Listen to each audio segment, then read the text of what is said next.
Hello friends, welcome to Savage Point. நான் உங்கள் A Square. So இன்னைக்கு ஆக்டர் சூர்யா அண்ட் பாபி டியோல் நடித்து டேரக்டர் சிவாவோட டைரக்ஷனில் ரிலீஸ் ஆக போகிற கங்குவா ஃபிலிமோட ட்ரெய்லர் நேற்று 1 மணிக்கு ரிலீஸ் பண்ணியிருந்தாங்க ஆஃப்டர்நூன். நான் அந்த டைமில் ஜாபில் இருந்தேன். நான் நைட் வரதுக்கும் லேட் ஆச்சு. இதன் காரணமாக வந்து பார்த்தீங்கன்னா இன்ஸ்டண்ட்டாக நம்மளால் ட்ரெய்லர் பிரேக் டவுன் போட முடியல. இதன் காரணமாக தான் லேட்டாக போட்டிருக்கோம். நிறைய சப்ஸ்கிரைபர்ஸ் கேட்டீங்க. ஸோ அதனால் அட்மின் ப்ரோட்ட பேசி இந்த மாதிரி கண்டிப்பாக ட்ரெய்லர் பிரேக் டவுன் போடணும் அப்படின்னு சொல்லிட்டு கேட்ட சப்ஸ்கிரைபர்ஸ்க்காக வந்து பார்த்தீங்கன்னா அந்த ட்ரெய்லர் பிரேக் டவுனாக போட்டிருக்கேன். தொடர்ந்து இந்த ட்ரெய்லரை பற்றியும் தென் இந்த படத்தை பற்றியும் நிறைய விஷயங்கள் நீங்கள் இந்த வீடியோவில் பேச போகிறோம். அதனால் இந்த வீடியோவை ஸ்கிப் பண்ணாம ஃபுல்லா பாருங்க. சரி, வாங்க நம்ம வீடியோக்குள்ள போகலாம்.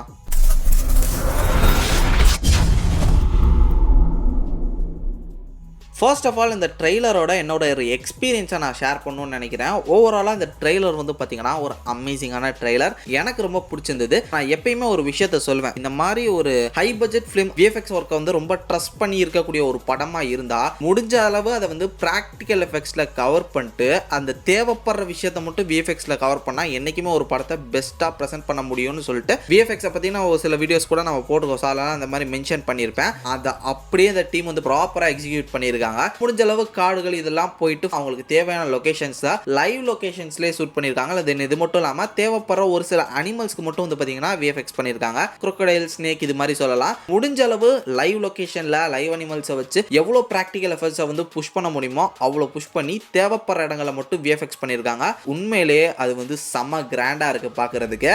சரி, ஓகே, இப்போ நம்ம வந்து பிரேக் டவுனை பார்த்துலாம். ஃபர்ஸ்ட் ஆஃப் ஆல் இந்த ஒரு படத்தை பொறுத்தவரையும் 2 கலர் பேலட் 2 டைப் ஆஃப் ட்ரைப்ஸை வந்து நம்ம பார்க்க போகிறோம். அந்த 2 டைப் ஆஃப் ட்ரைப்ஸை வந்து பார்த்தீங்கன்னா கலர் பேலட்லேயே நமக்கு வந்து டிஃப்ரென்ஷியேட் பண்ணியிருந்தாங்க. ஒன்று வந்து பார்த்தீங்கன்னா ப்ளூ டின்ட்ல இருக்கு, கூலர் ஒரு எஃபெக்ட்ல இருக்கக்கூடிய லொகேஷன். அந்த இடம் ஃபுல்லாகவே பார்த்தீங்கன்னா பச்சை பசையான காடு, ஃபால்ஸ், இது மாதிரி ஃபுல்லி ஒரு நேச்சர் பேஸ்டான ஒரு ட்ரைப் வாழக்கூடிய ஒரு இடம். அதோட லீடரா அதோட ஒரு கிங்கா தான் வந்து பார்த்தீங்கன்னா கங்குவா அவர் இருக்காரு, சூர்யாவா. இதுக்கு ஆப்போசிட்டா அப்படியே வந்து பார்த்தீங்கன்னா வால்கனோஸ், டெசர்ட் டைப்ல ரொம்ப வந்து வறட்சியில் இருக்கக்கூடிய ஒரு நிலப்பரப்பா வார்ம் டோன்ல வந்து பார்த்தீங்கன்னா ஒரு இடத்த காட்டுறாங்க. இந்த ஒரு படத்துல ஒரு சேச்சுரேட்டட் ஒரு லொகேஷன் மாதிரி அந்த இடத்துல தான் வந்து பார்த்தீங்கன்னா பாபி டியோல் இருக்காரு. ஸோ அவர் ஒரு ட்ரைப் ஆஃப் பீப்புள் அப்படின்ற மாதிரி காட்டுறாங்க.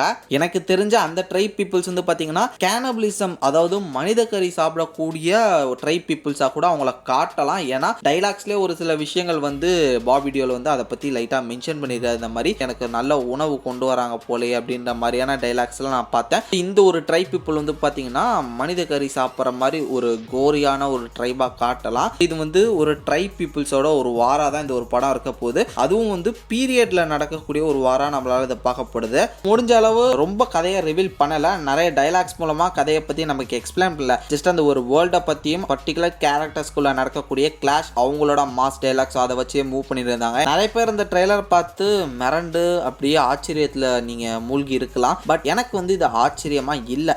ஏன்னா இதுல இன்னும் பல விஷயங்களை வந்து அவங்க மறைச்சு வச்சிருக்காங்க. முக்கியமா இந்த படத்துல பிரசன்ட் டேல இருக்கக்கூடிய ஃபுட்டேஜஸும் இருக்கு. அதாவது இந்த படத்துல பாதி கிட்ட வந்து பாத்தீங்கன்னா பிரசன்ட் டைம்ல நடக்கக்கூடிய விஷயங்கள், அதுக்கப்புறம் வரதான் வந்து பாத்தீங்கன்னா பீரியட் சம்பந்தப்பட்ட ஒரு சில போர்ஷன்ஸ். அப்படி பார்க்கும்போது இந்த பிரசன்ட் டைம்லைன்ல இருக்கக்கூடிய ஃபுட்டேஜஸே வந்து பாத்தீங்கன்னா இவங்க கிளிம்ஸ்லயும் சரி, இப்போ ரிலீஸ் பண்ணிருக்கக்கூடிய ட்ரெய்லர்லயும் சரி, எங்கேயுமே யூஸ் பண்ணல. ஓவராலாவே இது வந்து ஒரு ட்ரைப் சம்பந்தப்பட்ட ஒரு பீரியாடிக் சம்பந்தப்பட்ட ஒரு படம் அப்படின்ற மாதிரி புஷ் பண்றாங்க. பட் ஒரு போஸ்டர்ல மட்டும் நமக்கு வந்து இந்த ஒரு விஷயத்தை டீஸ் பண்ணிருக்காங்க. லைக் அந்த ஒரு போஸ்டர்ல வந்து பாத்தீங்கன்னா மாடர்ன் வேர்ல்ட்ல இருக்கக்கூடிய ஒரு சூர்யா மாதிரியும் ஒரு ட்ரைப் சேர்ந்த ஒரு சூர்யா மாதிரியும் ஆப்போசிட் சைட்ல அதுவும் இருக்கிற மாதிரியான ஒரு போஸ்டர் வந்து பாத்தீங்கன்னா ரீசெண்டா ரிலீஸ் பண்ணிருந்தாங்க. இதுலயே இந்த படத்தோட கதை என்னன்றது நமக்கு ஓவராலா தெரிஞ்சிருச்சு. கிடைச்சிருக்கக்கூடிய லீக்ஸ் படி வந்து பாத்தீங்கன்னா ஆக்டர் சூர்யாவுக்கு வந்து ஒரு வரம் கிடைக்குது அப்படின்ற மாதிரி சொல்றாங்க. ஐ மீன் இந்த கேரக்டர் வந்து இன்கார்னேஷன் ஆக போறாரா, இல்ல ஒண்டர் உமன், கேப்டன் அமெரிக்கா மாதிரி இவங்களுக்கு வயசே ஆகாது, இவர் எத்தனை வருஷங்கள் ஆனாலும் அப்படியே இருப்பாரு அப்படின்ற மாதிரி சாகா வரம் கிடைக்க போதா அப்படின்றது வந்து தெரியல. பட் இந்த பர்டிகுலர் சூர்யா கேரக்டர் வந்து பாத்தீங்கன்னா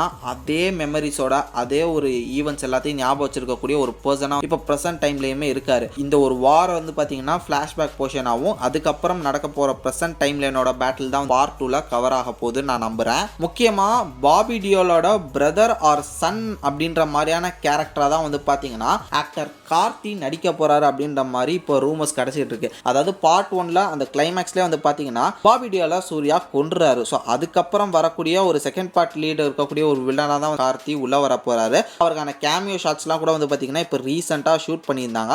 அதில் ஒரு சில போர்ஷன்ஸ் வந்து பார்த்தீங்கன்னா அந்த ட்ரெய்லர்லையுமே யூஸ் பண்ணியிருக்காங்க. அந்த லாஸ்ட் ஷாட்டில் ஒரு பிளர் எஃபெக்டில் ஒரு உருவம் வரும் குதிரையில். ஸோ அந்த ஒரு ஃபேஸை ரிவீல் பண்ணல, பட் நமக்கு ஓரளவு தெரிஞ்சிச்சு அது வந்து கார்த்தி தான். அவர் வந்து படத்தில் சர்ப்ரைஸாக பார்த்துங்க அப்படின்றதுக்காக இப்போ இதில் ரிவீல் பண்ணல. அதே மாதிரி அவங்க சொன்னபடி பல சீக்வன்சஸ் வந்து இதில் நடந்தது.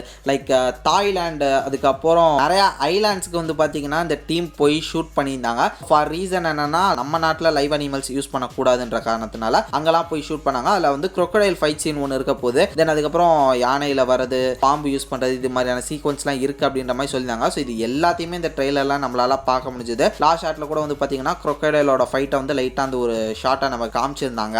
தென் இது மட்டும் இல்லாமல் அந்த ட்ரெய்லரில் வரக்கூடிய அந்த ஒரு ஃபாண்ட்லேயே வந்து பார்த்தீங்கன்னா நம்ம கிளியர் பண்ணிட்டாங்க, இது வந்து ஒரு தரமான ரிவெஞ்ச் படம். 2 ட்ரைபுக்கும் நடக்கக்கூடிய போர், முக்கியமாக பாபி டியோலுக்கும் சூர்யாவுக்கும் நடக்கக்கூடிய அந்த ஒரு கிளாஷ், அவங்கள யார் டிஃபீட் ஆகுறாங்க, வெறித்தனமான அந்த ஒரு ரிவெஞ்சை நோக்கி தான் வந்து பார்த்தீங்கன்னா அந்த படம் இருக்க போது. நிறைய ப்ரூட்டலான சீக்வன்சஸ் இருந்துச்சு, டார்க்காகவும் இருக்குது. ஓவராலாக அந்த படத்தோட ட்ரெய்லர் வந்து பார்த்தீங்கன்னா அமேசிங்காக இருக்குது. படம் வரதுக்கு இன்னும் ஒரு 1.5 மாதம் இருக்குது. அதுக்குள்ளாட்டி ட்ரெய்லர் விட்டுட்டாங்க. எனக்கு தெரிஞ்சு இதுக்கப்புறம் இன்னொரு ட்ரெய்லரும் வரும் அப்படின்னு நான் நினைக்கிறேன். கரெக்டாக அக்டோபர் ஆர் செப்டம்பர் மந்தோட எண்டில் ட்ரெய்லர் 2 வரதுக்கான வாய்ப்புகளும் இருக்குன்னு நினைக்கிறேன். ஏன்னா படம் வரதுக்கு இன்னும் டைம் இருக்குது. அதுக்குள்ளாட்டி ப்ரொமோஷன் பண்ண ஆரம்பிச்சிட்டாங்கன்னா அந்த டைமில் என்ன பண்ணுவாங்க. ஸோ அதனால் ட்ரெய்லர் 2 ஏதாவது ரிலீஸ் பண்ணுறதுக்கான வாய்ப்புகளும் இருக்குது. அதில் மேபி இன்னும் நிறைய விஷயங்கள் நான் ஆல்ரெடி சொன்ன மாதிரி அந்த ப்ரெசென்ட் டைம்லைனில் இருக்கக்கூடிய ஃபுட்டேஜஸ் கூட வந்து பார்த்தீங்கன்னா அதில் யூஸ் பண்ண இருக்க வாய்ப்பு இருக்குது. பட் நான் ஆல்ரெடி சொன்ன மாதிரி இந்த ட்ரெய்லரில் முக்கியமான விஷயங்கள் எதையுமே ரிவீல் பண்ணல. முடிஞ்ச அளவு அவங்களோட கிளாஷஸ், அவங்களோட அந்த ஒரு மாஸ் டைலாக்ஸ், ஃபைட் சீக்வன்சஸை மட்டும் வச்சு கவர் பண்ணிட்டாங்க. நிறைய விஷயங்கள் இன்னும் அவங்க வந்து ரிவீல் பண்ணலை. இது வந்து ஸ்டார்டிங் ட்ரெய்லர்ன்ற காரணத்தினால இப்போ கொஞ்சம் ஹைப் ஏற்றணுன்ற காரணத்துக்காக அவங்க கட் பண்ணியிருக்காங்க. அது நல்லாவே தெரியுது. பட் முடிஞ்ச அளவு அந்த ஒரு படத்தோட காஸ்ட் ஆஃப் ப்ரொடக்ஷன், அந்த ஒரு பட்ஜெட், குவாலிட்டி, இது எல்லாமே நமக்கு வந்து தெரிய வருது. இதை பார்க்கும்போதே டெஃபினட்டாக இந்த ஒரு படம் ஒரு நல்ல படமாக இருக்கும்னு. ஸ்டோரி, ஸ்க்ரீன் பிளே மட்டும் கரெக்டாக இருந்தால் டெஃபினட்டாக சிவாக்கு வந்து பார்த்தீங்கன்னா இது மறுபடியும் ஒரு கம்பேக் இயராக இந்த ஒரு இயர் அமையும் இந்த ஒரு படம் மூலமாக. இப்போ ரீசெண்டாக வந்து பார்த்தீங்கன்னா ஸ்டுடியோ கிரீனுக்கு வந்து ஒரு பெரிய பிரச்சனை போயிட்டு இருக்கு. இந்த படத்தையும் தங்களானே ரிலீஸ் பண்ணுறதுக்கு வந்து பார்த்தீங்கன்னா ஸ்டே வாங்கியிருக்காங்க, லைக் டிஸ்ட்ரிபியூட்டர்ஸ் மாதிரி. அவங்களுக்கு வந்து இப்போ இவர் வந்து செட்டில்மெண்ட் பண்ணணும் அப்படின்ற மாதிரியான ஒரு சில விஷயங்கள் போயிட்டு இருக்கு. இப்போ ரீசெண்டாக இது மாதிரியான பிரச்சனைகள்லாம் வந்து பார்த்தீங்கன்னா தமிழ் படங்களுக்கு நிறையவே வந்துகிட்டு இருக்கு. இதன் காரணமாக தான் வந்து பார்த்தீங்கன்னா நம்மளால ரிவ்யூ போகிறதுலையும் ஒரு மிகப்பெரிய பிரச்சனையை ஃபேஸ் பண்ண முடியுது. ஏன்னா இப்போ இருக்கக்கூடிய டைம் லைனில் ரிவ்யூ வந்து பார்த்தீங்கன்னா ஆளாளுக்கு வந்து ரிவ்யூ போடுறாங்க, பப்ளிக் ஒப்பீனியன் போடுறாங்க, first half review, second half ரிவ்யூன்னு போட்டுக்கிட்டு முந்திக்கிட்டு போயிட்டு இருக்காங்க. அந்த டைமில் நம்மளும் வந்து பார்த்தீங்கன்னா கொஞ்சம் அந்த மாதிரி பெரிய ஸ்டார் ஃபிலிம்ஸ்க்கு மட்டும் டக்குன்னு பக்கத்தில் இருக்கக்கூடிய ஸ்டேட்டுக்கெலாம் ட்ராவல் பண்ண வேண்டிய ஒரு சுச்சுவேஷன் ஏற்படுது, ஜாபுக்கு லீவ் போட்டு.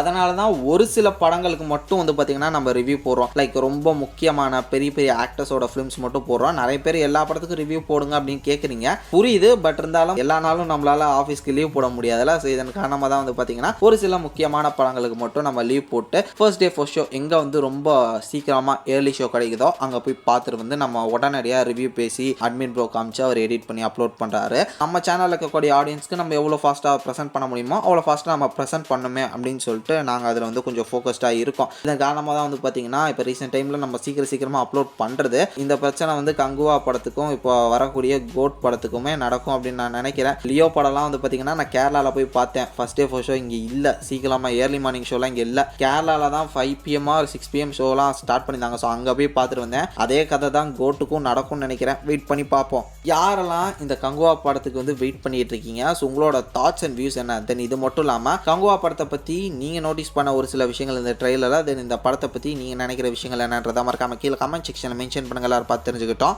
ஸோ இதே மாதிரி தொடர்ந்து நிறைய இன்ட்ரெஸ்டிங்கான வீடியோஸ் பார்க்குறதுக்கு மறக்காம நம்ம சாவேஜ் பாயிண்ட் சேனலை சப்ஸ்கிரைப் பண்ணி அந்த பெல் ஐக்கனை ப்ரெஸ் பண்ணிக்கோங்க. அடுத்த ஒரு இன்ட்ரெஸ்டிங்கான வீடியோவில் நாளைக்கு மீட் பண்ணுறேன். அது வரைக்கும் tata bye bye, take care from A Square.